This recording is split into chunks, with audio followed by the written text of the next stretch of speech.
मौजूदा मंजरनामे में जहाँ पे मुआशी मंजरनामा भी अहमियत का हामिल है, तो सियासी मंजरनामे में ये जो एक दूसरे पे वार जारी हैं, ये वार क्यों किए जा रहे हैं? अभी माजी करीब के अंदर ही, बहुत ज़्यादा दिन नहीं गुजरे, हफ्तों की बात है, एक दूसरे की तारीफ़ें की जा रही थीं, एक दूसरे को काबिल सताइश गर्दाना जा रहा था, एक दूसरे के बारे गिरा अपने कंधों पे रखने की बातें हो रही थी और ये कहा जा रहा था कि मजमूई तौर पे हम इस तमाम तर सूरत हाल की जिम्मेदारी उठाएंगे। लेकिन अब की बार कहा जा रहा है कि उनसे पूछिए, उनसे पूछा जा रहा है तो वो कहते हैं कि अगर वो मान जाते तो हालात कुछ और होते। ये चहमगोइयाँ अब जो चल रही हैं, ये जो कदूरतें पैदा हो रही हैं, ये जो तब्दीलियाँ देखने में आ रही हैं, इसके पीछे मंतिक क्या है? राना साहब, मौलाना साहब किसके कहने पे पाकिस्तान पीपल्स पार्टी के ऊपर बातचीत कर रहे हैं? पहले तो माजी करीब के अंदर वो गारंटी सरदारी साहब की मांगते थे नून लीग से खाइफ होके। बात यह है कि जी मौलाना साहब उनके कहने पे कर रहे हैं जिनके कहने पे मौलाना साहब ने लॉन्ग मार्च किया था, जिनके कहने पे सबसे बड़ी तस्वीर मौलाना साहब के ट्रक पे मौलाना साहब के बाद उनकी थी, उनके कहने पे कर रहे हैं जिन्होंने मौलाना साहब को यकीन दहानी कराई है।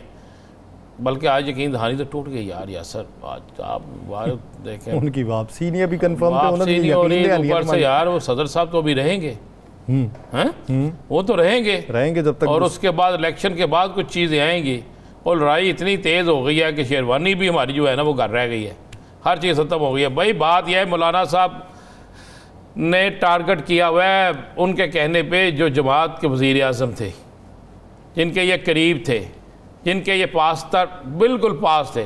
आज आपको पता है 3 जगह से मौलाना साहब पे वार हुआ है। बिलावल साहब सीधे पर गए, एमन वली खान साहब ने कमाल की वहाँ पे तकरीर कर दी, और तो और मौलाना साहब के दूसरे इत्तेहादी जो थे वो भी मौलाना साहब को पार गए हैं। अब मौलाना साहब सारा मलबा डाल रहे हैं पीपल्स पार्टी पे। पीपल्स पार्टी के कुछ लोगों से मेरी बात हुई, उन्होंने कहा यार हमारे पास तो ऐसी चीज़ें हैं कि हम अगर वो चीज़ें मार्केट में ले आएँ तो ना मुस्लिम लीग नून, ना मौलाना साहब, ना इनके चाहने वाले किसी को मुंह दिखाने के काबिल रहे।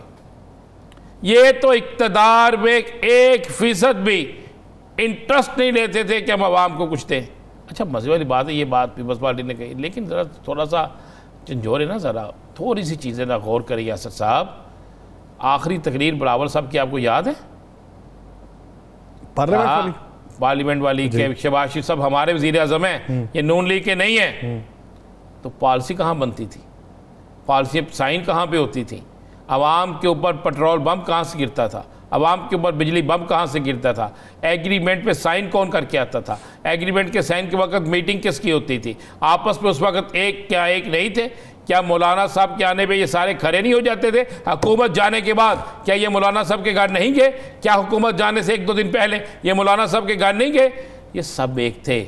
अब जब इन्हें ये पता चला कि आवाम को असल चीज़ पता चल गई है, अब ये पता चला कि अब एक करप्शन के ख़िलाफ़ बड़ा ऑपरेशन होने जा रहा है, अब जब ये पता चला कि उसमें ब्यूरोक्रेसी भी पकड़ी जाएगी, उसमें लैंड माफिया भी पकड़ा जाएगा, उसमें वो लोग भी पकड़े जाएंगे जिन्होंने ब्लैक में पैसे बाहर भेजे, जिनकी जायदादें बाहर है, जिनका यहाँ पे सोर्स ऑफ इनकम कोई नहीं, लेकिन उनके 40 टूर पाकिस्तान से बाहर के होते हैं, जिनके पास पैसा वैसे खाते में कोई नहीं है, लेकिन उनकी बेगमात महंगे तरीन कपड़े, महंगे तरीन जेवर पहनती हैं, उनके बेटे अच्छे और बेहतरीन स्कूलों में पढ़ते हैं। तो अब एक दूसरे पे डालना शुरू हो गए। जब उन्हें पता चला कि अब आवाम इनको वोट नहीं देगी, आवाम इनको सपोर्ट नहीं करेगी, इनका आवाम में वोट बैंक ख़त्म हो गया, तो यासर साहब ये सारे के सारे बेचारे जो है ना मुश्किल में पड़ गए। साहब मुश्किल इससे ज़्यादा भी है ना। उसके बाद यासर एक और चीज़ भी ना, मैं फिर आप करें आज तो आपकी यासर, पहले तो आपको सालगिरह मुबारक यार सर, और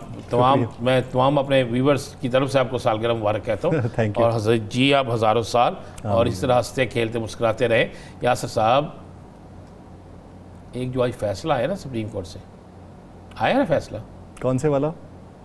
वो जो इन्होंने ऑडियो लीक्स वाला, उसमें एक चैप्टर है जिसमें लिखा गया है कि इन लोगों ने सुप्रीम कोर्ट के गेट पर हमला करके अदलिया को दबाव में लाया, वो अदलिया पर हमले के मुतरातिफ है। अदलिया की बेतौकीरी की और हुकूमत की ईमान के ऊपर की। और आपको पता है कि ये तौहीन अदालत आता है।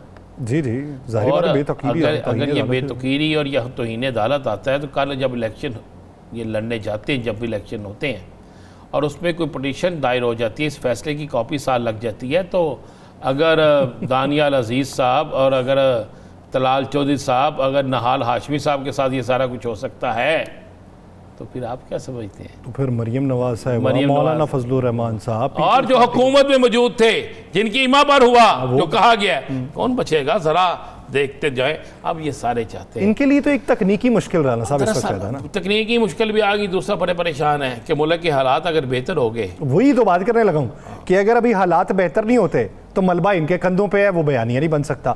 हालात बेहतर हो जाते हैं तो वो क्रेडिट इनको नहीं मिलना, वो क्रेडिट किसी और के पास है, क्रेडिट भी किसी और के पास, और बुरे भी यही। हाँ तो वही बात, भाई 12 रस्तू कुछ नहीं कर सके। हाँ एक काम जरूर किया, सबके सब ने करप्शन के केस खत्म करा लिए। उसमें चाहे तहरीके एक साबका जमात के आमर कियानी साहब भी क्यों ना हो, उसमें बाकी लोग भी क्यों ना हो, उसमें मैं कह रहा मियाँ साहब के बच्चे क्यों ना हो, उसमें जरदारी साहब की टीम के लोग क्यों ना हो, उसमें मौलाना साहब की टीम के जो भी जिसने भी कराया, मैं कह रहा मुझे लगी हुई थी बहते दरिया से, गंगा तो मैं कह नहीं सकता, बहते दरिया से सामने इतना पानी भरा, इतना पानी भरा कि कमाल हो गई। लेकिन उसमें फिर भी तो पकड़ हो सकती है ना, अभी उसका फैसला आना बाकी है। आ जाएगा इंशाल्लाह, जल्दी आ जाएगा फैसला। अगला जब हम प्रोग्राम कर रहे होंगे ना अगले नेक्स्ट वीक में, तो हम ये लिस्टें वो सामने रख रहे होंगे, मोहम्मद जवेद, मोहम्मद फलाह केस, इसलिए कि जब आप फैसला हो चुका है एहतसाब का, तो एहतसाब ऐसा एहतसाब पूरी कौम चाहती है जिससे एहतसाब में तगड़े के ऊपर सबसे पहले हाथ पड़े, सबसे पहले हाथ उसके ऊपर पड़े जो जिसको कोई हाथ लगाना नहीं चाहता, जिसके तरफ कोई हाथ नहीं उठता था। यासर मुझे बताएं, इस मुल्क के अंदर कल के प्रोग्राम में हम और भी मैं बहुत सी चीज़ें लेके आऊँगा कि कौन कहाँ पे करप्ट था, किस तरह का करप्शन के खिलाफ कहाँ से काम शुरू हो गया है। अब मुझे इतने बड़े स्कैंडल हैं, किस वज़ीर का क्या क्या स्कैंडल आप सोच नहीं सकते। डॉक्यूमेंट्स मार्केट में आ गए हैं, कागजात मार्केट में आ गए हैं। ये जो जुगनू मोहसन ने कहा है, ये छोटी बात है? जुगनू मोहसन साहब का फिक्रा अगर मेरे प्रोड्यूसर साहब के पास है वो सुनाएं, उसने जो बात की है यासर साहब, छोटी बात है? पैसे किससे मांग रहे हैं? IMF से। अवाम को सजा किसकी दे रहे हैं? IMF की। और बांड किस में रहे हैं? अपने MNA। ये हमने नहीं कहा, ये हुकूमत की है, ये अभी लंदन से मुलाकात करके आई हैं। तो बस आप आगे अंदाज़ा लगा लेना यासर साहब। नाज़रीन, अगर इसी तरीके से मुल्क को चलाया जाएगा, इसी तरीके से जुंगों की तरह मुल्क को चाटा जाएगा, तो फिर तरीके से मुल्क में बेहतरी आएगी। अभी जो इकदाम हो रहे हैं, दुआ करते हैं कि मुल्क में बेहतरी का मंजरनामा रोशन हो सके और यहाँ पे बसने वाले जो हैं वो बैरून मुल्क मुंतकिल होने का ख्वाब अपनी आंखों में न सजाएं। अगर वो जाएं तो इकदामात पाकिस्तान के अंदर हौसला अफजा देखते हुए जाएं कि अगर वापस आना पड़ा तो पाकिस्तान में भी ज़िंदगी सहल होगी।